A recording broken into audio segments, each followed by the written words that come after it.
What are some of the things to consider that help to create a tax-efficient retirement income strategy? We talked a little bit about this at length on last week's program, this Vanguard study that came out that said that if you have the ability to have your retirement income plan be tax efficient, it can add as much as over 1% per year to your bottom line return as a retiree. So pretty important stuff on this program. We're going to give you some things to be considering or thinking about in light of trying to create that tax efficient retirement income strategy. Plus, we'll also talk about some habits that perhaps you want to break. There are some habits that can undermine your retirement income plan and beyond that, your retirement as a whole. So welcome to the program Dollars and Cents, where we help you make sense out of all of life's decisions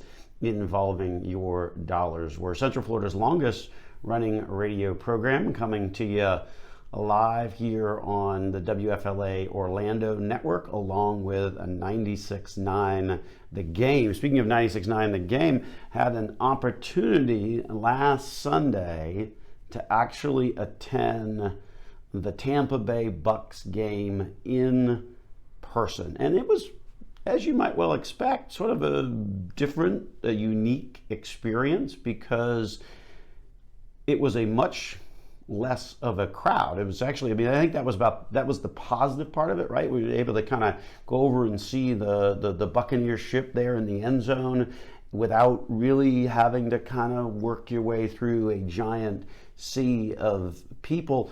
Certainly last Sunday, beautiful day over in Tampa as well. Glad I went with the shorts on that.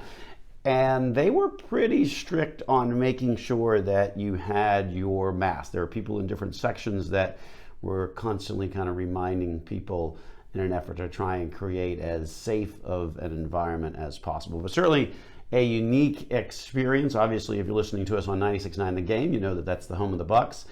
Certainly a unique experience to be able to participate in going to a NFL game, particularly this season. Hopefully next season that stadium will be nice and full and football will be back to normal. But certainly an interesting experience that we wanted to kind of share with our listeners, particularly our listeners on 96.9 The Game. We happen to also, Dollars and Cents also happens to be one of the top 25 financial planning podcasts on the World Wide Web. So be sure and check us out there as well on your favorite social media channels or your favorite iPod station as well, whether that's iHeartRadio, whether that's YouTube, whether that's iTunes, Spotify, whatever the case may be, we are there, and we certainly appreciate you subscribing to us so that you get our programs on a regular basis. My name, of course, Joel Garris. I'm a certified financial planner, certified financial fiduciary with Nelson Financial Planning, where our team of certified financial fiduciaries stands ready this week to help you change your life with a successful and cost-effective financial plan that produces superior investment results and provides you with peace of mind for the future. So this time of year, it's the time of year where folks start to find out if they got accepted to college. And I don't know if you saw the most recent statistic out of the College Board. That's College Board is kind of the mothership, the 800-pound gorilla in the testing space. So they got a lot of data. And the statistic, of course, from the College Board was about the ever increasing cost of college. So for a child born this year, 2020, in theory, if you kind of run the numbers and say, okay, he's going to start kindergarten in 2025, so that's 5 years from now. And then they would attend college sometime between 2038 and 2042, assuming an annual price increase that is the similar price increase as to what college has gone up over the course of the past 30 years. By the way, that answers 5%, which I could digress on that for the rest of the show. I'm not sure how that somehow is justified, but that's a whole other conversation, particularly when inflation's been running at like 2%. But anyway, I digress. The reality is, if you look at the costs today project them out based upon the same rate of increase as what we've seen over the course of the past 30 years. And you simply look at going to an average public in-state college, the aggregate cost of those 4 years. Now remember, we're talking about a child born in the year 2020. He's going to be attending college between 2038 and 2042. The aggregate cost, $231,779. That's for 4 years at a public in-state. We're not talking about out-of-state. We're not talking about private. We're just talking about public in-state college. Nearly $250,000, the equivalent of about $58,000 per year. So the answer for college, beyond they probably need to figure out a way to not have it keep increasing at the rate that it is. But the reality is that no matter how old, and I guess the younger they are, the better off you're going to be if you start saving for college, right? If you start out with a newborn, then at the end of the day, you wind up being able to have at least the ability to take advantage of that concept of compound interest, right? Compound interest works well if you start early because compound interest allows for more accelerated growth over time because you're going to keep adding in the growth over time. So what are the options in terms of being able to save money for college? Well, there's usually basically three. There's an educational savings account, there's a 529, and then there's just having a regular account. So educational savings account, you're kind of limited to how much you can put in. You can only put in $2,000. Your income has to be below a certain threshold, $110,000 if you're single, $220,000 if you're married joint.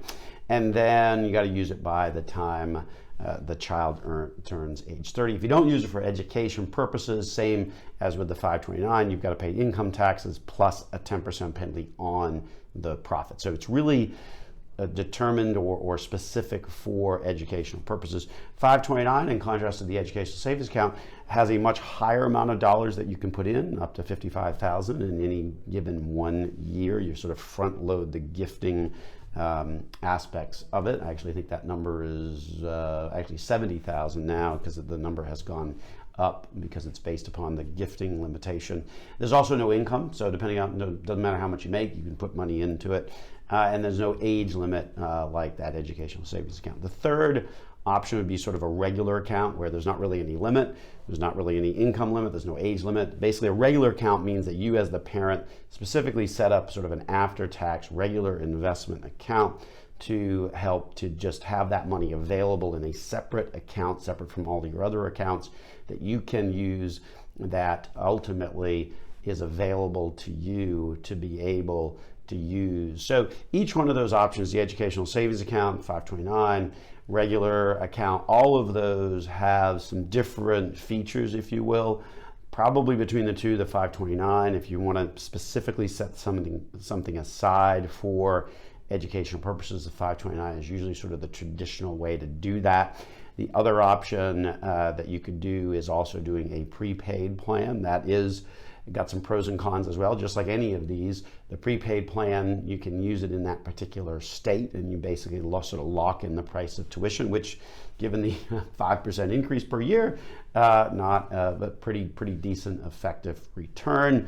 Fortunately, we were blessed by my father-in-law, my grandfather of my kids, to set up a 529 when they were basically newborns, which is good because big news this past week in the Garris household. My middle son, Ethan, found out he got accepted to the University of Virginia. So very excited about that, and certainly worked pretty hard for that. So we were very excited about that. He went on the early decision route, which means that he is fully committed to going there. So big news out of the Garris household. So I thought only appropriate to talk a little bit about college stuff as well, seeing how we had our middle son get accepted to UVA this past week. So good stuff indeed. We'll continue with the program after these messages here on Dollars and Cents. What are some of the habits that can destroy your retirement? There's some everyday behaviors that I think we all as humans sort of undermine our ability to save money and to have a view towards the future, particularly when you consider that 39% of Americans have nothing saved for the future. That's a pretty disturbing statistic when you stop and think about it. And so there must be a lot of everyday human habits out there that prevent people from being able to save money, that sort of cause them to go astray. So we thought we would spend some time talking about that and more specifically how to avoid that here on the program. So welcome back to Dollars and Cents, where we help you make sense out of all of life's decisions involving your dollars. We're Central Florida's longest running radio program, coming to you here on Sunday mornings on the News Radio WFLA Orlando network, along with 96.9 The Game. Also happen to be one of the top 25 financial planning podcasts on the World Wide Web. My name is Joel Garris. I'm a certified financial planner, certified financial fiduciary with Nelson Financial Planning, where our team of certified financial fiduciary stands ready this very week to help you change your life with a successful and cost-effective retirement plan that produces superior investment results and provides you with peace of mind for the future. So what are those common habits that are pretty synonymous to humans that ultimately send your retirement in the wrong direction? Well, we've got a bunch for you to sort of consider, courtesy of an article from bankrate.com that we wanted to kind of share some of those highlights with you. Some of them you probably know, so others you might not quite be aware of, or maybe not appreciate, or hopefully not you're in the middle of doing. So here we go. Number one, of course, it's got to be number one, right? One of the worst habits you can have that undermines your ability to have a successful retirement is if you are spending now rather than saving for later. That one's pretty obvious, of course. Easier to focus on the present, right, than the future. And the reality is that we have a very need it now, easy access culture that really sort of helps to sort of fuel the fire on that. There's the B word that everybody likes to avoid, but the B word, budget, is a good idea to have, whether that's just to become more disciplined or in fact to keep track of how much money's coming in and how much expenses are going out. So the notion of looking at income versus expenses, that is the classic way of figuring out a budget. Bunch of great ways to be able to do that in today's world. There's apps that you can use on your phone.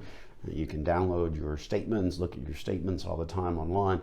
Great ways to be able to do it. No excuses for not being able to do a budget in today's world with technology the way that it is. You certainly want to start now. That's how you manage to take advantage of the power of compound interest and those kinds of things that really help to accelerate that return. So that one's, pretty obvious.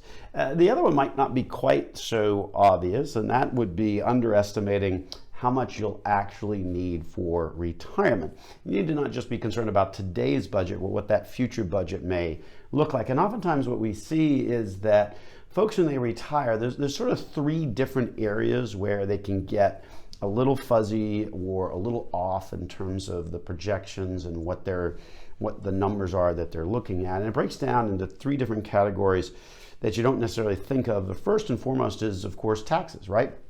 When you're working, your employer kind of takes that out of your paycheck and you don't really see it, and that's great. When you're retired, however, you've got to take it out of your income that you're getting on a regular basis, and that effectively means that, hey, if I'm getting a $1,500 pension, the reality is it's not going to be $1,500 if I'm holding 10% for taxes.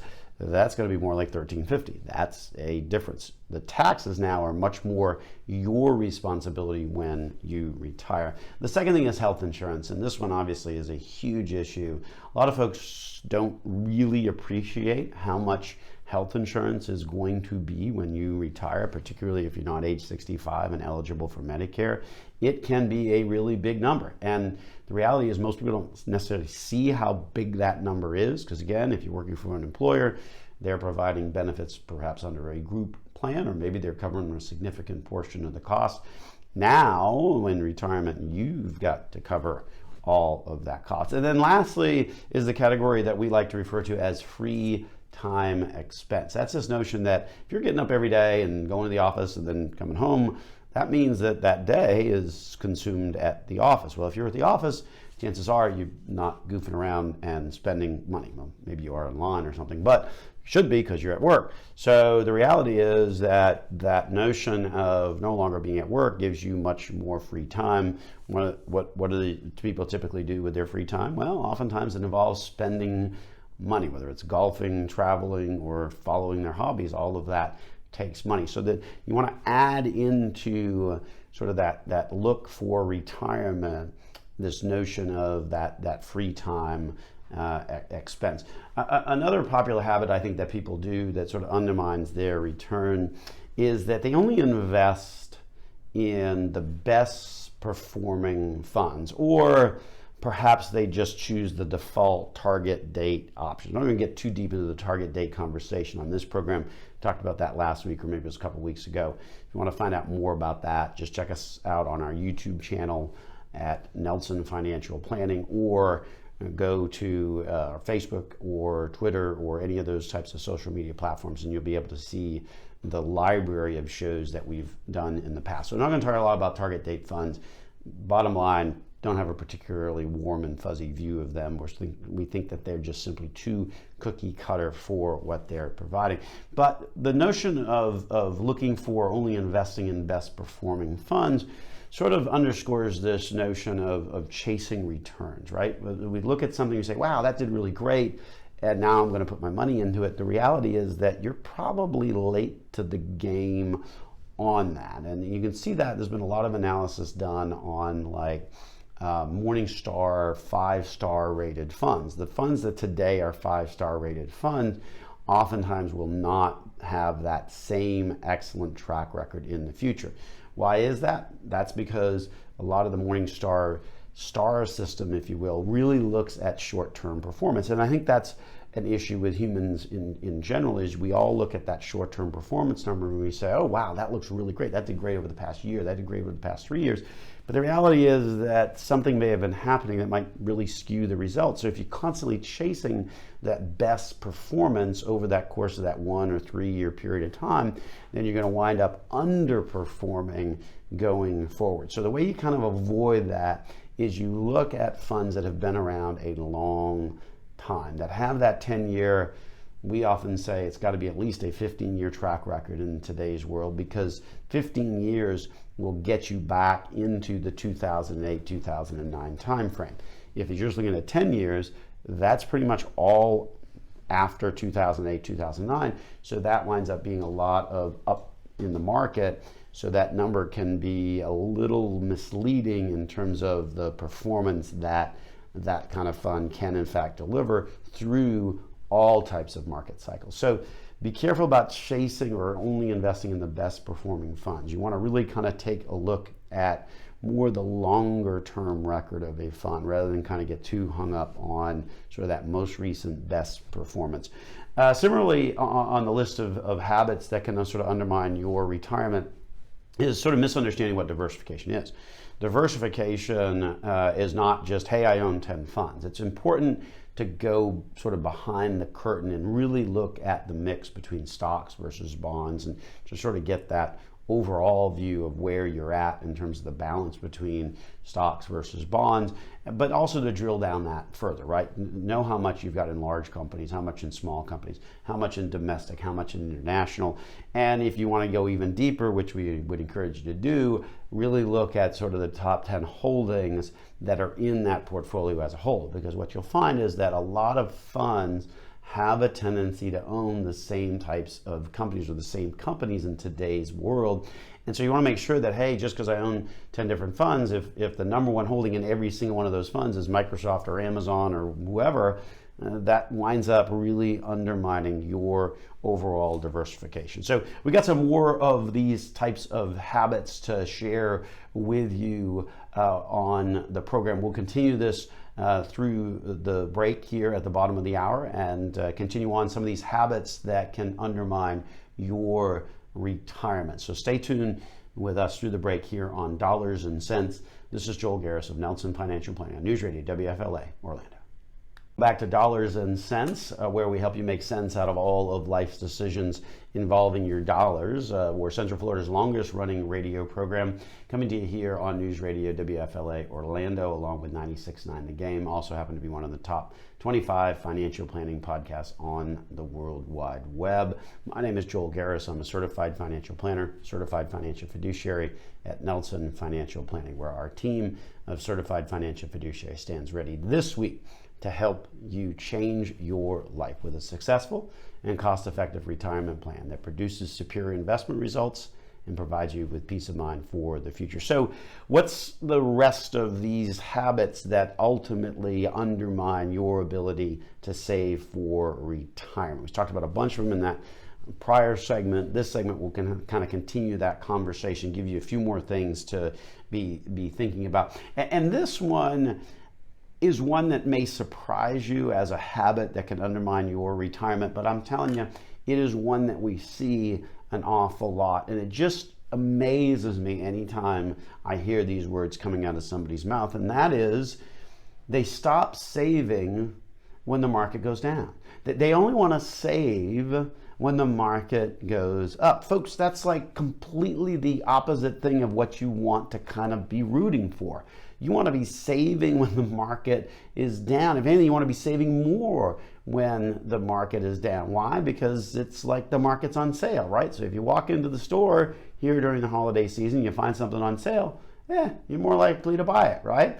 The same analogy, for some reason, escapes everybody when it comes to actually investing in their future and actually investing in their investments. And so the reality is that that's something that you've really got to avoid, because it really is counterintuitive to the whole notion of investing. But we see that all the time. A lot of people say, well, the markets are going down, so I stopped putting in my 401k.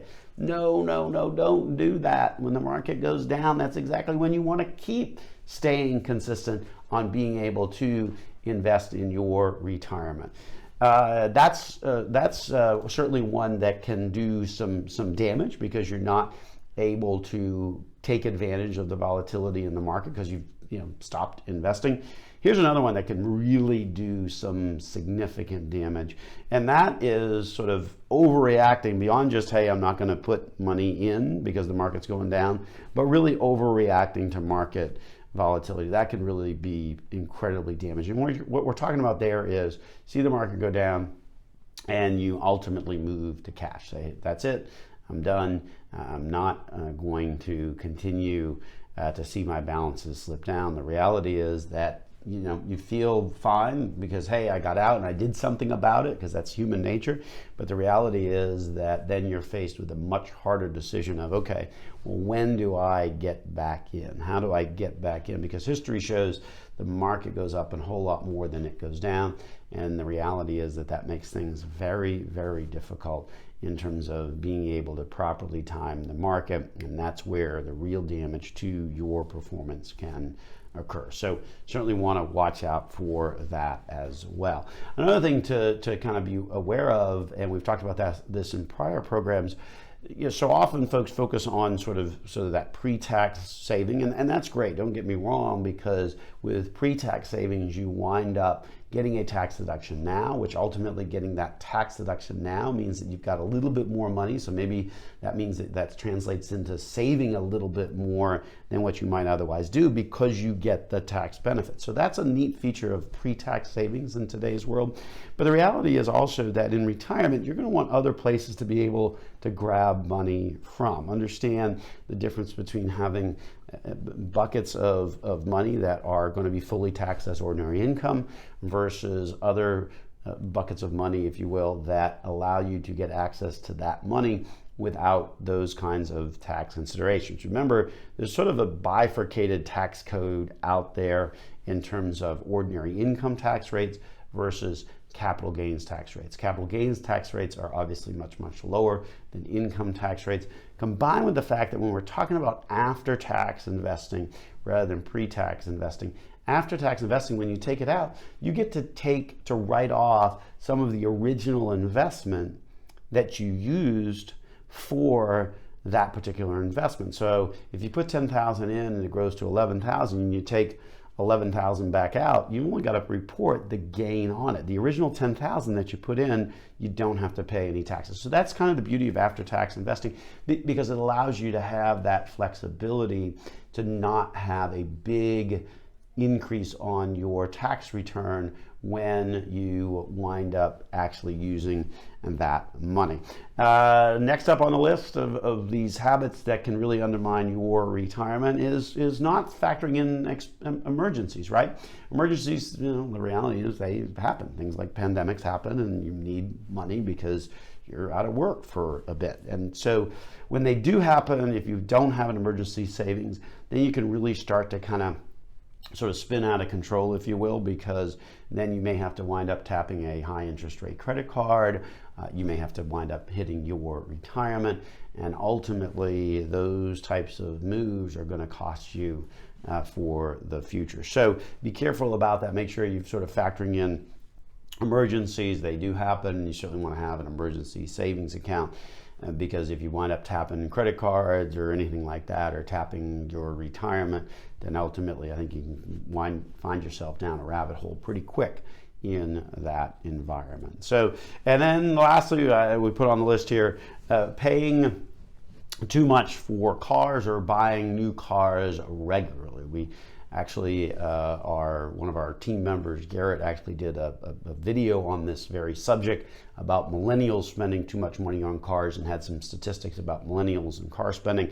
The reality is it could pretty much apply to anybody. If you're spending too much money on cars, if you're constantly buying new cars, the reality is that is money that you're spending on an asset that ultimately is going to depreciate. Cars generally are depreciating assets, which means that the value of those cars goes down over time, and so you're going to be able to not have the same level of value that you had when you originally bought the vehicle. And cars, cost a lot of money, especially when you're buying new. So make sure you check out Garrett's Instagram video about that particular topic. It's kind of interesting. Got some good conversation back and forth in social media. Somebody asked the question of, well, what exactly do you drive? And that's a great question to ask somebody who's putting up a video about people overspending or spending too much on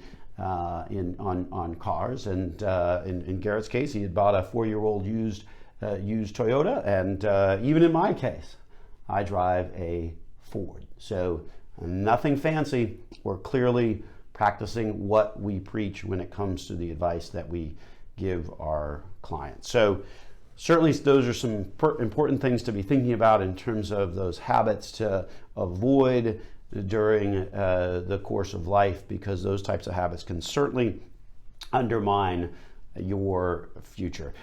Before we take a break in this segment, I did want to take a moment and just thank the tremendous outpouring that we saw this holiday season. Obviously, Christmas is coming up this week, so we want to make sure that wish everybody a very Merry Christmas. The reality is that it really was a tremendous outpouring of support that we saw from our clients. We did a toy drive benefiting Toys for Tots. We did a food drive benefiting Second Harvest Food Bank this past December, and really just were overwhelmed and blessed by the amount of outpouring of support that our clients showed for both of these food drive and toy drive. So super excited about that. That's obviously something that we're going to continue to do as an office next year, because it was so successful and really made a difference in the community. Folks at Toys for Tots, when they came by and picked up all those toys, they were like, wow, this is just a ton. So really appreciate everybody who donated to our food and toy drives this past year. We'll look forward to doing it again next year. In the meantime, we're going to take a break and continue on here with Dollars and Cents on News Radio WFLA Orlando. Last week on the program, we talked about how to add over 1% per year to your return as a retiree simply by having a tax-efficient withdrawal strategy, tax-efficient income planning strategy. And you get this, right, extra 1% without having to take any more risk, because you're talking about taxes. And so the folks at Vanguard did this study, and so they determined that, yeah, the impact of having that tax-efficient retirement income plan was in excess of 1%, 1.1%, according to their calculations, extra return as a retiree during the course of retirement. So on this show, we wanted to kind of talk a little bit about some of those things to kind of consider when it comes to creating that tax efficient strategy. Some of the issues that can pop up that really are sort of hidden, that when they spring up, they really undermine that withdrawal strategy, and why it's so important to have a tax efficient retirement income strategy in place. So welcome back to the program here on Dollars and Cents, where we help you make sense out of all of life's decisions involving your dollars. We're Central Florida's longest running radio program, coming to you here on News Radio WFLA Orlando, along with 96.9 The Game. Also happen to be one of the top 25 financial planning podcasts on the World Wide Web, with over 14,000 downloads of the program. So that's a tremendous amount. We certainly appreciate all of our subscribers out there on the various social media channels. My name is Joel Garris. I'm a certified financial planner, certified financial fiduciary with Nelson Financial Planning, where our team of certified financial fiduciaries stands ready this week to help you change your life with a successful and cost-effective retirement plan that produces superior investment results and provides you with peace of mind for the future. So what are those things to be thinking about when it comes to creating a tax-efficient retirement income strategy? What are sort of some of the pitfalls that might pop up? And one of the first ones is this notion of a widow tax penalty. And what that means is that when there's two people, right, couple, you're able to file a joint return. And so a joint return basically has 2x the range of income relative to the tax rates, because there's two people on the return. So what happens when a spouse passes away is it now goes from 2 down to 1. And the reality is, if the income stays relatively the same, and oftentimes it can, then that means that the widow, the remaining person, is paying an awful lot more in tax on what is effectively the same level of income, because now, instead of two people in that sort of that doubling of the income and income tax tables, it's now one person which basically has that. So you, as a widow, oftentimes what you can see is that the amount of taxes that you have to pay jumps pretty dramatically going forward once you go from 2 down to 1. So beware that widow tax penalty, and make sure that that's part of that retirement income planning strategy to allow for as much tax efficiency as possible, because there is that problem looming. When you go from 2 down to 1, it's a pretty significant uptick in terms of taxes. Similarly, the required minimum distribution sort of starts out low, if you will, right around about 3.65% based upon sort of what it starts out at. But then understand it gradually increases, right? So as you age, the factor goes up, and it's also calculated based upon the value of the account. So what happens then is that very quickly, as you age, the factor keeps going up. So then it slowly gets to 4%, then 5%, then 6%. You know, once you start getting into your 80s, it can be at that kind of closer to that 6% withdrawal number that you've got to take out. Well, obviously that can be a much larger amount in terms of the amount that you have to take out, and then correspondingly it's taxable. Now, the good news is that the folks in Washington kind of have pushed up the required minimum distribution age from that traditional 70.5. Under the Secure Act, they pushed it to 72. Some conversation about a potential Secure Act Roman numeral 2 that would push the age to 75. Again, that's just talk in Washington, not actuality. So, but the reality is that those required minimum distributions certainly can add up. The next thing that kind of sort of comes into play in terms of creating that tax efficient retirement income strategy is that you really got to kind of look at what the tax picture looks like over the course of an extended period of time. And it may be more advantageous that you pay some more now and save later on, particularly when you start to kind of think about this across generations and how all of that plays out. So maybe you look at trying to fill up the 12% tax bracket.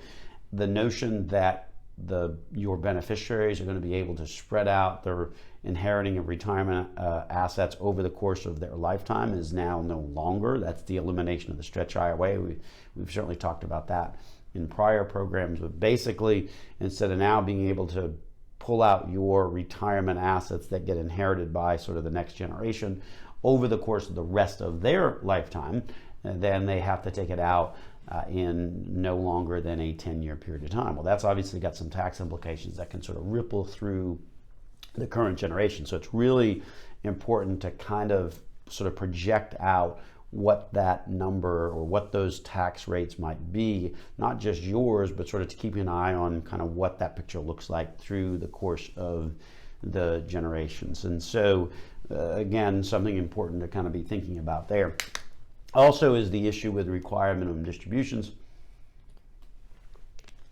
that add to income.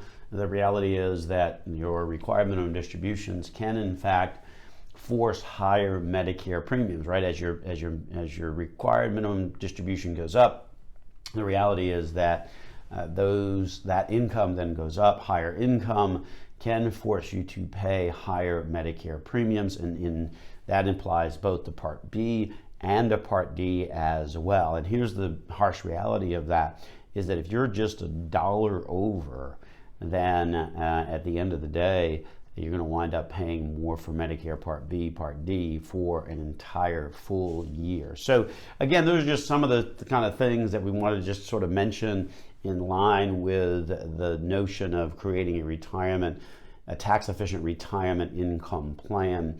Those are certainly some of the issues that can pop up along the way that you don't necessarily think of, but the reality is they're there, and they can have a significant impact on your retirement. So, and particularly the tax nature of your retirement, which then undermines the effective rate of return for you in retirement. So, well, my goodness, hard to believe. It is Christmas this coming week. Wow, what a year 2020 has been. We want to take a moment and certainly wish all of our listeners a very Merry Christmas. We have much to be thankful for, much to be blessed for here in this country. And we hope you find an opportunity to count your blessings as well this holiday season. Thanks for listening to the program. This has been Dollars and Cents with Joel Garris on News Radio WFLA.